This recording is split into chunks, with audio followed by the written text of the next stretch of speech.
hello and come on in. Woo! Absolutely baking. Bit of story time now, so I'm gonna go and sit under a tree and do, a little bit of story time with Kim.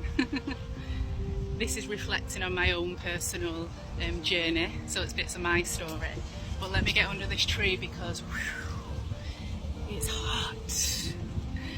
So I'd say I think it was about 2 years ago now, I came to a stage in my journey where I was really struggling. I was struggling with connection to myself, and I was struggling with connection to those around me. Relationships with people that I was having, whether it be family, friends, intimate relationship.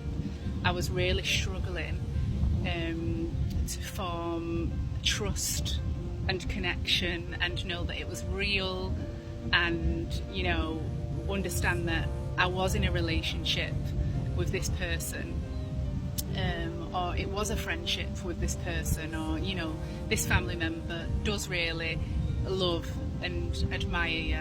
And I came to this kind of standstill point in my life around 2 years ago, and I reached out to a lady, Sharon Jane. She did and maybe still does belief decoding, and it was an absolutely amazing experience, top and tail of it.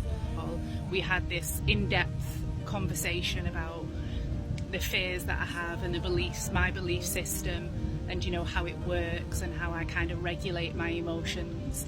And we had this really in-depth discussion, and then we dropped into, I want to say it was almost like a meditation, but it wasn't. The way she did it, it was so gentle.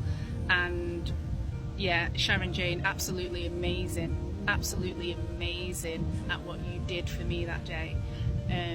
Transformational. It was life-changing.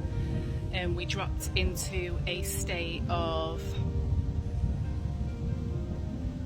it was almost like a regression. It was a regression therapy, and it took me to certain stages of my life that I'd completely forgot about, or I didn't value at the time, or I didn't see significance or importance of the event at the time. And it took me to different stages of my life. In this life, it wasn't past life, I didn't rock up as my warrior self in my field with my bow and arrow. I was very much Kim. I was actually Nini, which is what family and friends used to call me when I was younger, little Nini.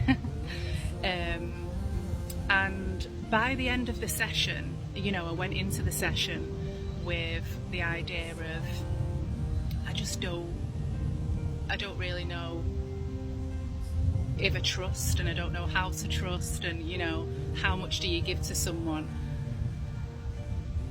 without hurting yourself? And I think the question came at the end, and it was kind of like, well, what's your fear? And it's like, is this real? Is this connection real? And the question was, well, why don't you ask? Why don't you challenge it? Why don't you challenge it? Why don't you ask it? Why don't you ask for the answers that you want? And I was like, what? What's the it's like, what's the worst that can happen? Ask, is this real? Is this real? Is this true? Is this authentic?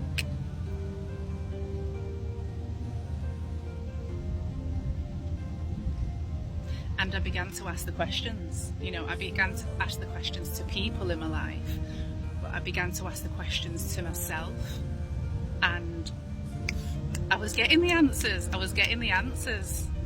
And some of the answers were beautiful. Some of the answers were amazing. The universe was really leaning into my side. I always say that when I'm talking about plunging into something, lean into it, And some of the answers I got were blatant and clear and clean. And that's when I began to cut. I began to cut off the things that didn't serve me for the highest of good. And it's like, what's the worst that can happen? If in doubt, ask the question, find it out, ask the questions that you need to ask to get the answers that you deserve. And there's nothing wrong in that. There's absolutely nothing wrong in doing that. And you might ask a question, and what's the worst that's going to happen? You're going to get an answer. And if the answer is a negative or it's a no, that's fine. Ride with it. At least you know. At least your heart's now at rest and your mind is at rest and you can fly. You can fly. If it's a positive yes, it's a blessing. If it's a no and you feel like, it's a lesson, move on. Move on. Get your shang in a bag and move on. And pick up your feelings. Pick up your feelings and take them with you. And it's a blessing. Yay.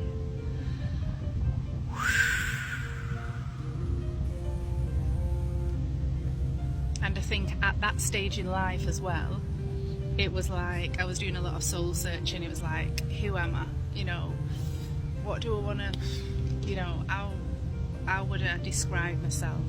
If someone was to describe me, what would they say, sort of thing. And that was something that came up. She kind of dug into, you know,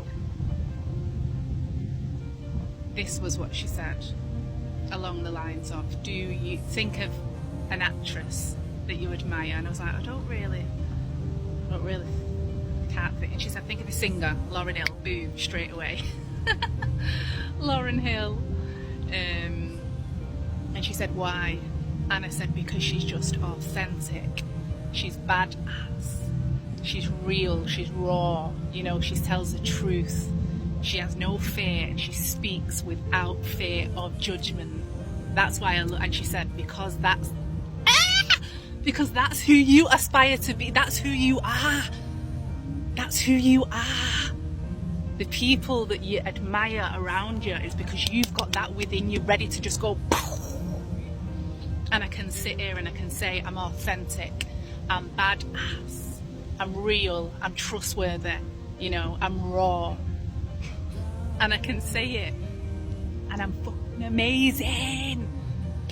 And yeah, and that excites me. And maybe you should try and do that, you know. All of those things that you aspire to be, you actually are. So think of an actress that you aspire to, or a singer that you absolutely love, and write down 5 to 10 things about that person that you like, that you love, that draws you in. And then look at yourself, you know, feel into that. Oh, I'm excited. I don't want to press the stop button. I could just go on and on and on, but yeah,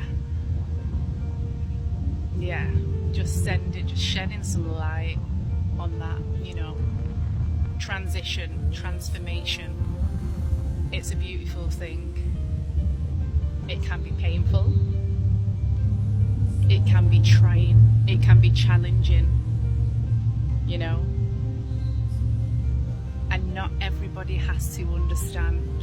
But once you reach the place in life where you want to reach, just keep on going. Keep on. Keep on going.